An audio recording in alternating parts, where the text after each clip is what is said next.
Здравствуйте, уважаемые телезрители! В студии Арифа Кабба. После небольшого перерыва в эфире вновь «Вокруг Абхазии» мы рассказываем о важных событиях внешней политики Абхазии, самых главных новостях мировой политики, анализируем происходящее, приводим мнения экспертов по тем или иным вопросам. Итак, начнем. Большое интервью Абснепрессу дал заместитель министра иностранных дел Абхазии Ираклий Тужба. Говоря о целях, стоящих перед министерством, Тужба отметил, что традиционно первый визит министра Олега Барцыца после назначения состоялся в Российскую Федерацию в июне, где прошла встреча с его российским коллегой Сергеем Викторовичем Лавровым. Состоялась сверка часов по актуальным вопросам абхазо-российской межгосударственной повестки, отметил Тужба. Российская Федерация – это наш стратегический союзник и партнер, и во взаимодействии с МИД России мы также руководствуемся меморандумом между Министерством иностранных дел Республики Абхазия и Министерством иностранных дел Российской Федерации о механизме реализации скоординированной внешней политики от 11 марта 2015 года. Мы высоко ценим то содействие, которое наши российские коллеги оказывают нам, в том числе и при осуществлении состоявшихся визитов в Никарагуа и Сирию, отметил замминистра. В интервью Ираклий Тужба подробно рассказал о тех визитах, которые состоялись у делегации министерства этим летом, в частности, в Никарагуа и в Сирийско-Арабскую Республику. И особо подчеркнул личную роль президента Республики Абхазия Бадры Гумба, который оказал большую помощь в обеспечении и реализации всех вышеперечисленных визитов в дружественные нашей республике страны. Бадра Зурабович всегда с большим вниманием относится к вопросам внешнеполитического характера, поддерживает все наши инициативы и оказывает максимальную помощь в их реализации. Хочу также отметить важную роль правительства Республики Абхазия и лично премьер-министра Владимира Валерьевича Делба, отметил Тужба. Также заместитель главы внешнеполитического ведомства напомнил, что по итогам недавнего визита в Сирию президент принял делегацию во главе с министром иностранных дел Олегом Барцыц. В ходе состоявшейся встречи Бадра Зурабович дал ряд поручений внешнеполитической направленности. В частности, президентом была отмечена необходимость активизации взаимодействия и укрепления связи с другими странами Ближнего Востока, Африки и Юго-Восточной Азии. Хочу отметить, что коллектив Центрального аппарата МИД и сотрудники загранучреждений будут прилагать все усилия для выполнения поручений главы государства, заключил Тужба. К другим темам. Подписанное в США мирное соглашение Еревана и Баку было достигнуто на основе ранее заключенных тройственных соглашений лидеров России, Азербайджана и Армении в 2020-2022 годах. Об этом заявил министр иностранных дел России Сергей Лавров в ходе выступления перед студентами и преподавателями МГИМО. Премьер-министр Армении Никол Пашинян и президент Азербайджана Ильхам Алиев 8 августа по итогам трехсторонней встречи в Вашингтоне с американским лидером Дональдом Трампом подписали совместную декларацию. Она включает в себя 7 пунктов, которые подчеркивают стремление Баку и Еревана к миру, но не фиксируют его детали. Мы видим, что договоренность о заключении мирного договора выросла из соглашений, достигнутых в 2020-2022 годах между президентами России, Армении и Азербайджана. Ее заключить решили на территории Соединенных Штатов, отметил Лавров. Глава МИД России подчеркнул, что заключение договоренности между Баку и Ереваном в США является суверенным правом обеих стран. Лавров отметил, что при этом надо смотреть, цитата, «как она работает». Ранее Москва поприветствовала завершение переговоров между Арменией и Азербайджаном по проекту мирного соглашения. МИД России отметил, что это важный шаг в направлении полноценной нормализации армяно-азербайджанских отношений, что было предусмотрено тройственными соглашениями Российской Федерации, Азербайджаном и Арменией ранее. Продолжаем передачу. Президент США Дональд Трамп выразил негодование нынешним состоянием российско-украинского кризиса, однако выразил уверенность в разрешении конфликта. В ходе общения с журналистами на военной базе Эндрюс около Вашингтона американский лидер, говоря об украинском конфликте, сообщил, что недоволен всей этой ситуацией, однако выразил уверенность в скором его разрешении. «Я не в восторге от того, что там происходит. Я считаю, что это будет урегулировано», передает телеканал телеканал Fox News слова главы Белого дома. Ранее Трамп снова пообещал достичь мира на Украине, иначе, цитата, «цена за него будет слишком высокой». Также стало известно, что глава киевского режима Владимир Зеленский обиделся на главу Белого дома из-за того, что его не пригласили на саммит, проходивший на Аляске. По словам Зеленского, таким образом российская сторона в лице Владимира Путина достигла преимущественных результатов в ходе переговоров с американским лидером. Все эти темы мы подробно обсудили с политологом Бесланом Хагба. Предлагаем вам к вниманию это интервью. Приветствуем вас, Беслан Алексеевич, в студии Абхазского телевидения. Здравствуйте. За месяц отсутствия нашей передачи в эфире произошло огромное количество самых, мне кажется, интересных событий. Конечно, все это подробно мы обсудить сегодня не сможем в рамках одной передачи, но давайте остановимся на самых важных из них. И вот хотелось бы о некоторых, в частности, поговорить. Начнем, пожалуй, с новостей МИД. Как вы знаете, вот этим летом был наше внешнеполитическое ведомство очень активно. Было несколько важных поездок, в том числе в Сирийско-Арабскую республику, в Никарагуа. И я знаю, что на недавней встрече президент Бадр Гунба дал распоряжение развивать и другие направления. Как вы оцениваете вообще вот некую такую, скажем, активную деятельность МИДа? Вы знаете, такая активность всегда приветствуется. В каком плане? Учитывая наше положение, наш статус Абхазии. Мы много раз говорили, что вот это частичное признание, чтобы расширить наше признание в международных отношениях, необходимо активизировать деятельность. Это правильно делается вообще-то. Но здесь вот о чем нужно говорить. Понимаете, международные отношения, вообще процессы, которые в мире происходят, явно не в пользу вот обращения к Абхазии и Южной Осетии расширения, в плане признания, расширения признания Абхазии. Потому что мы не должны забывать, что вот то, что происходит по вопросу Украины, вот такая активная, агрессивная политика по отношению к России не позволяет пересмотреть некоторые отношения по отношению к Абхазии и Южной Осетии в плане расширения. И поэтому, если какие-то есть, знаете, какая-то деятельность международных отношений, побывать в Сирийской Арабской Республике, которая признала Абхазию, в Никарагуа, допустим, признала Абхазию, да, даже в плане символическом очень важно. Я повторяю еще раз, в плане строительства государства символы важны. И стоит обращать внимание, что большинство стран Абхазию не признали, Южную Осетию не признали. Понимаете, страны, которые начинали, многие страны, которые сегодня признаны, так и начинали. Понимаете, вот потому ограниченность признания не обращает, понимаете, чтобы вообще эту работу оставить, может получится, может быть и нет. Потому что, я повторяю еще раз, много раз мы говорили, международное признание – это длительный процесс.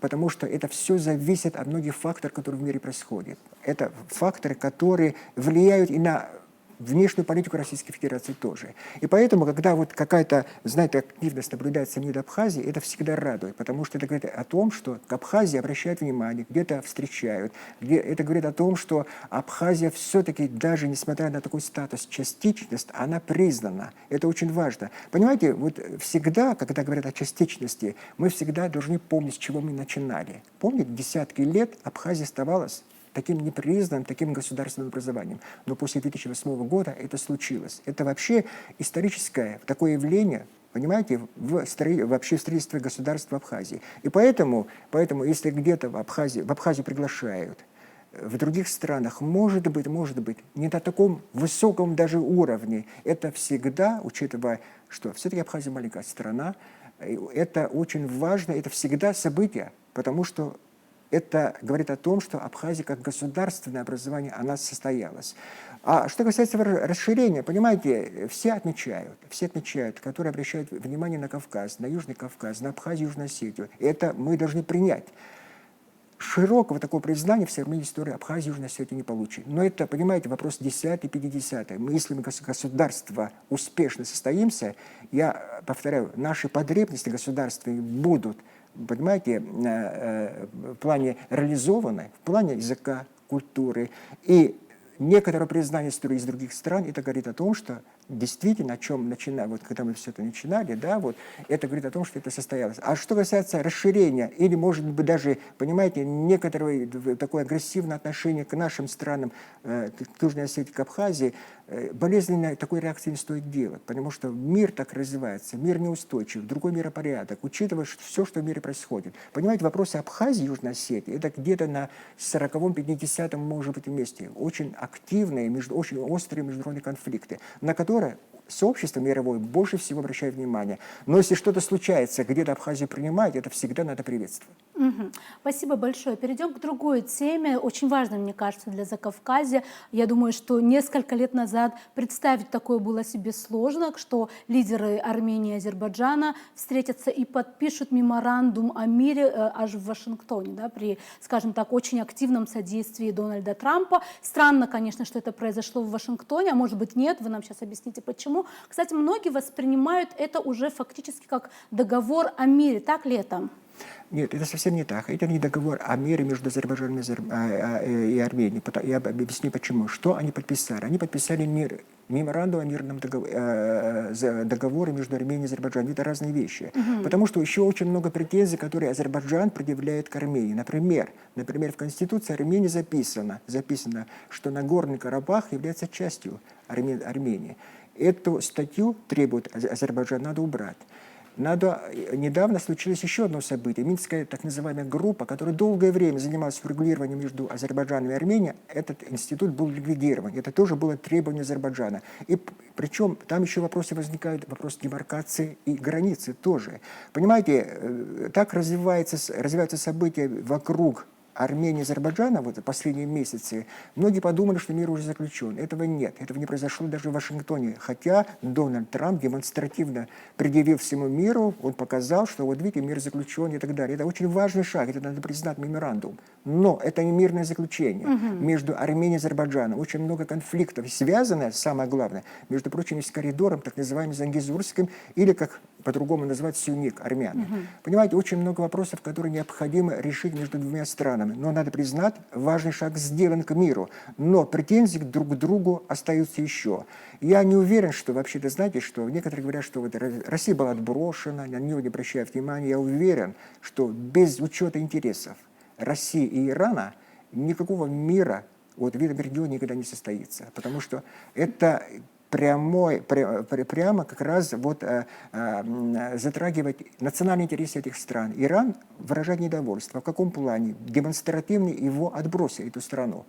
Потому что всегда считалось, Иран всегда поддерживал Армению в вопросе Карабаха и так далее, и так далее. Вот так взять и отбросить региональную державу не получится. Это касается, кстати, Российской Федерации. Несмотря на то, что она занята, казалось бы, Украиной, такой острый конфликт, да, я уверен, что свои интересы Южного Кавказа Россия всегда жестко, обращаю на это внимание, жестко будет защищать. Но как вам кажется, при этом не странно ли, что все это происходит в Вашингтоне? Хотя вот, например, Лавров на встрече в МГИМО говорил о том, что то, что произошло в Вашингтоне, вот подписание вот этого трехстороннего меморандума, оно готовилось в Москве, в том числе в 2020-2022 годах, что-то давно заложенные как бы камни к миру, условно говоря. Вот как вам кажется, почему тогда Вашингтон? Я вам напомню, шаги по мирному урегулированию между Арменией и Азербайджаном вообще-то начала Россия. Долгие годы этим занималась. Это касается, кстати, и в рамках Минской группы.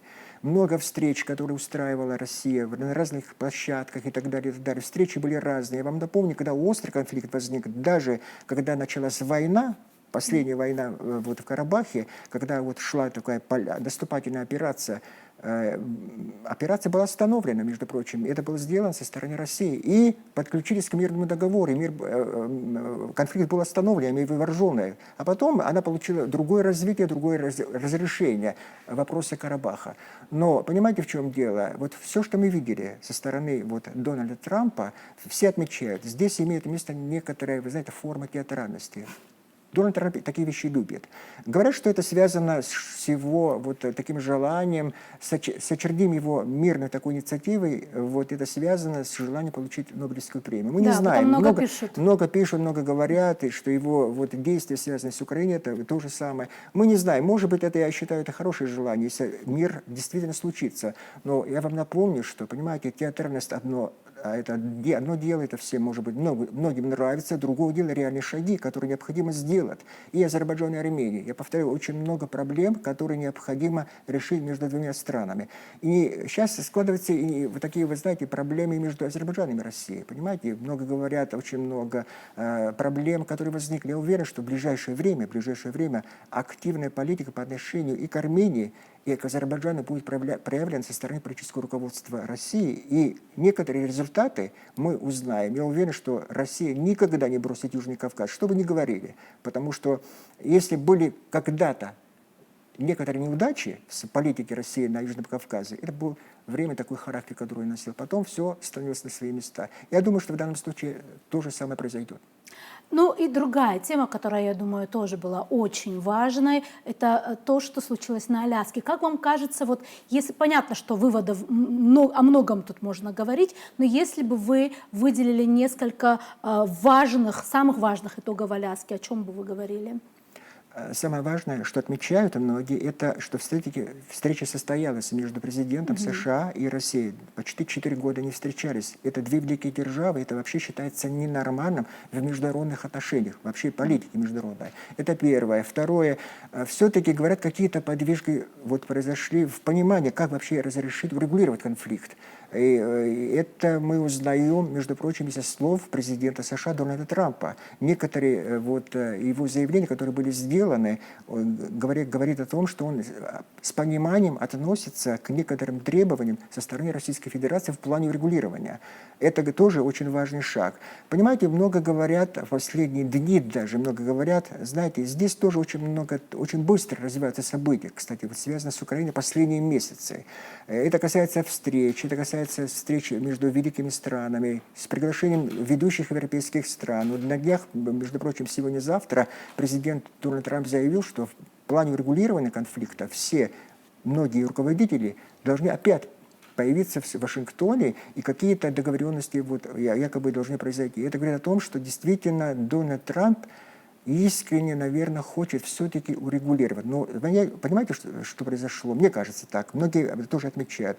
Он просто столкнулся с таким сложным конфликтом, наверное, в своей действительно президентской истории, практике, когда он был первым президентом, первым в своем сроке и сейчас. Потому что это все отмечают, это очень сложный конфликт, который придется урегулировать десятки лет. А вот остановить войну вполне возможно. Но я вам напомню слова Владимира Путина, президента Российской Федерации, которые он произнес в Пекине, когда встречались лидеры ШОС и так далее. Все наши требования должны быть выполнены или путем дипломатическим, или с применением вооруженных сил. Мы должны добиться всего этого.